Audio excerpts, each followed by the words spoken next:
Dans cette vidéo, on va faire un retour sur ce que l'on a vu de la situation casse-tête, ce qui va nous permettre de définir ce que sont des situations de proportionnalité. Et ensuite, on parlera de situations inversement proportionnelles. Alors on se rappelle la situation casse-tête, on avait un casse-tête initial, il fallait l'agrandir et l'indice que l'on nous donnait, c'était que à chaque fois qu'on avait une mesure de 4 cm, dans la pièce agrandie, ça devenait 6 cm. Ce que vous avez trouvé, c'était que pour passer de 4 à 6, il fallait faire fois 1,5. Et c'est ainsi que vous avez calculé ce nombre-là, parce que 5 fois 1,5 ça donnait 7,5, 6 fois 1,5 ça donnait 9, etc. Ce que l'on avait constaté en classe, c'est que lorsqu'on prenait les mesures initiales, celles qu'on a appelées x, et qu'on les divisait par y, c'est-à-dire les valeurs de la mesure agrandie, à chaque fois, on trouvait le même résultat. Vous pouvez prendre votre calculatrice, faire 4 divisé par 6, comme c'est écrit ici. Faites le calcul 4 divisé par 6, ensuite le calcul 5 divisé par 7,5 et vous trouvez 0,6 périodique. En fait, ce qu'on a observé, c'est que les rapports entre les deux grandeurs, c'est-à-dire la mesure initiale et la mesure agrandie, sont tous égaux. Alors on écrit égaux. On peut dire aussi sont tous constants. Ça signifie la même chose. C'est qu'à chaque fois, on va obtenir le même nombre. Là, ce que l'on va écrire maintenant, c'est une définition générale. Je vous ai écrit dans l'encadré une situation où l'on observe que le rapport x divisé par y entre deux grandeurs ou deux quantités est constant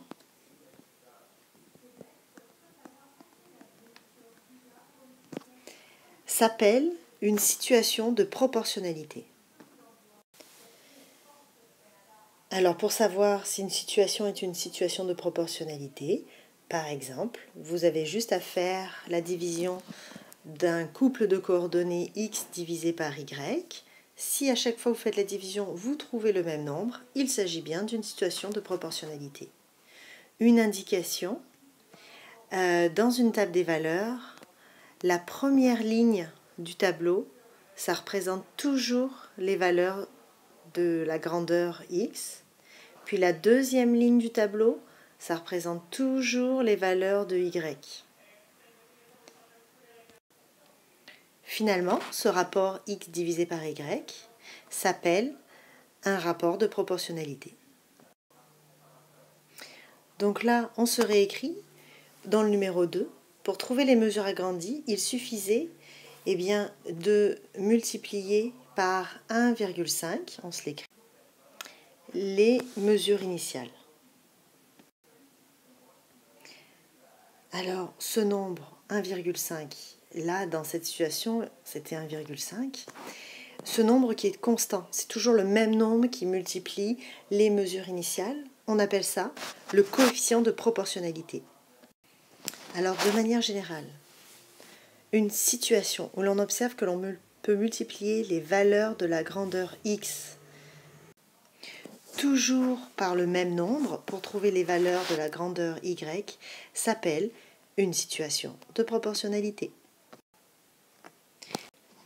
Finalement, ce que l'on avait vu, c'est que graphiquement, quand on trace un graphique d'une situation de proportionnalité, ça va toujours être représenté par une droite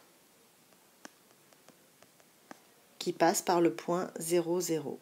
Puis ce point-là, on l'appelle aussi l'origine. Puis là, on a tracé le graphique dans la situation casse-tête et vous pouvez voir des exemples de graphiques qui représentent des situations de proportionnalité à la page 35 du manuel. Vous pouvez vous écrire, voir page 35. Alors, maintenant on va parler de situations inversement proportionnelles. On va partir d'un exemple. On va imaginer que M. Bourassa veut faire repeindre toutes les classes de l'école. Puis lui, il a déterminé que ce travail prendrait 60 heures pour un seul peintre. Alors, il se demande combien d'heures de travail ça fera par personne si l'on embauche plusieurs peintres. Je vous ai écrit 2 tables des valeurs, juste pour vous montrer déjà qu'on peut la mettre, sa table des valeurs, soit verticalement, comme ceci, soit horizontalement, comme cela. Puis, je vous ai dit tantôt que la première ligne, quand on la met horizontale, la première grandeur, on l'appelle X, et celle qui est écrite à la deuxième ligne, on l'appelle Y. Bon, eh bien, quand on préfère écrire sa table des valeurs comme ceci, c'est la première colonne du tableau qui sera X, et la deuxième colonne du tableau qui sera Y. Bon. Alors, s'il n'y a qu'un peintre, on a dit que ça allait prendre 60 heures de travail par peintre. Maintenant, ce que vous allez faire, c'est que vous allez appuyer sur pause, puis vous allez réfléchir. Si M. Bourassa, il embauche 2 personnes, ça va leur prendre combien de temps chacune pour peindre les classes? Puis, si M. Bourassa, il décide d'en employer 3, combien elles vont mettre chacune de temps pour faire le travail? Et ainsi de suite pour 5, pour 6 et pour 12. Alors, appuyez sur pause, remplissez la table de valeurs et après, appuyez sur lecture pour comparer vos résultats.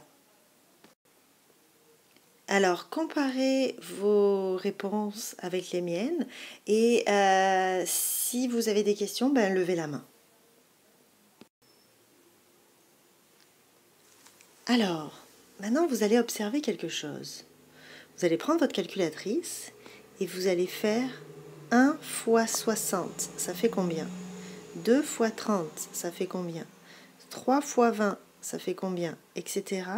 Vous allez multiplier la valeur de X par la valeur de Y. Appuyez sur pause, faites-le.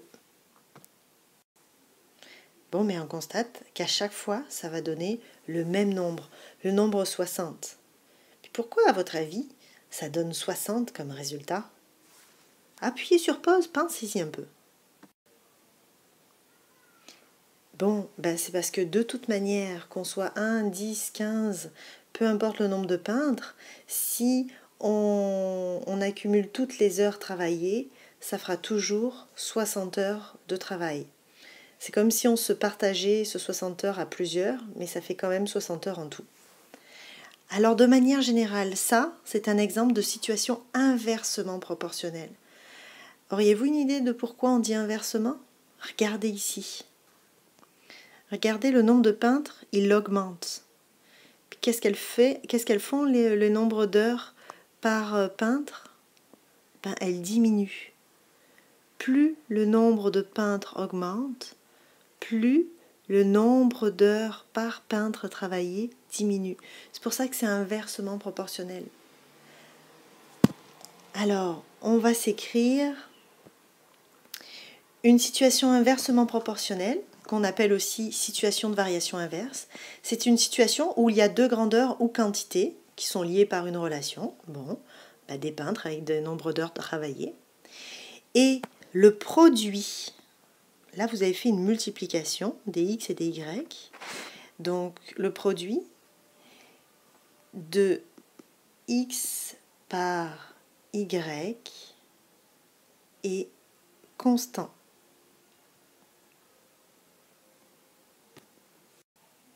Ça signifie que c'est toujours le même. Mais attention, quand je dis le produit de x par y, c'est que je choisis 2 valeurs qui sont associées. C'est un peintre, pour lui c'est 60 heures. Je ne fais pas ce x là fois ce y là, ça n'a aucun sens. Donc c'est vraiment des valeurs qui sont liées. 2 peintres, ils travaillent chacun 30 minutes. Je fais 2 fois 30, ça fait 60. Si je fais 3 fois 20, ça fait 60 aussi, et ainsi de suite. Alors, maintenant, ce que l'on va faire, c'est de se débarrasser de cette flèche qui est au milieu pour rien. Et ce que je vais vous demander, c'est de tracer un graphique de cette situation. On remonte, je vous ai mis un papier quadrillé. Vous allez prendre votre règle, tracer deux axes. Je vais changer de couleur, vous voyez bien là où je trace mes axes.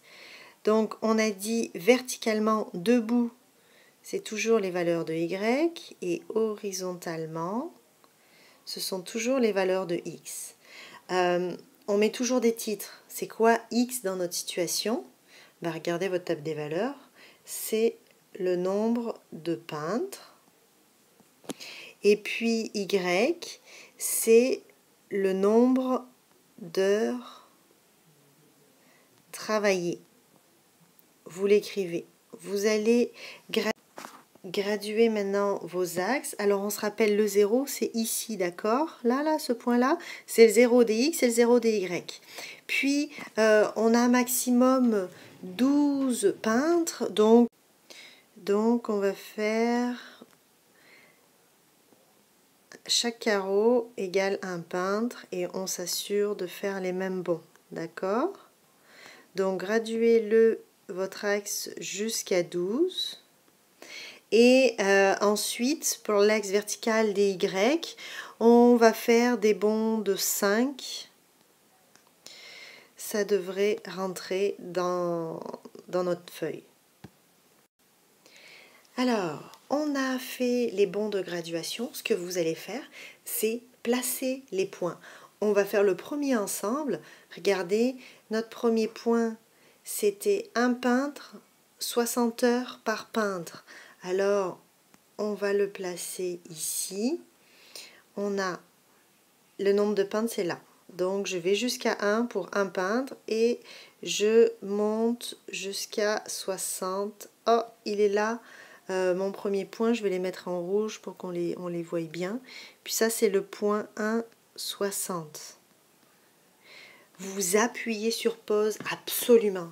Vous me placez tous les points du graphique. Et ensuite, vous rappuyez sur lecture pour comparer avec moi. Alors, comparez vos points avec les miens. Puis, on va rajouter aussi des points qu'on n'avait pas indiqués dans la table des valeurs. Par exemple, si j'avais 10 peintres, eh bien, ils auraient travaillé à peu près 6 heures chacun. Donc, je fais un point pour 10 peintres, 6 heures chacun. Puis, si j'avais eu 12 peintres, qui est ici, ils auraient travaillé 5 heures chacun. Là, si on reliait les points, alors on ne va pas les relier parfaitement là, mais c'est juste, je vais vous expliquer en classe pourquoi on ne peut pas relier dans cette situation-là les points. Mais juste pour voir l'allure de ce que serait la courbe, ici on voit une courbe qui s'approche des axes sans jamais y toucher. C'est ce que vous allez noter pour terminer cette partie-là. Pour terminer, vous allez me résumer dans vos mots à vous. Comment on fait pour reconnaître une situation de proportionnalité? Dans une table des valeurs et dans un graphique. Et puis vous allez redire dans vos mots ce que vous faites pour reconnaître une... Eh bien que la prof a fait une erreur quand elle a rédigé le document, c'est-à-dire, c'est pas dans une situation de proportionnalité que je vous demande, je ne vais pas vous demander 2 fois la même chose, dans une situation inversement proportionnelle. Alors vous me corrigez ça, hein. Et puis, eh bien, vous me dites dans vos mots, comment on fait pour reconnaître une situation inversement proportionnelle dans une table des valeurs et dans un graphique. On en parle ensemble après.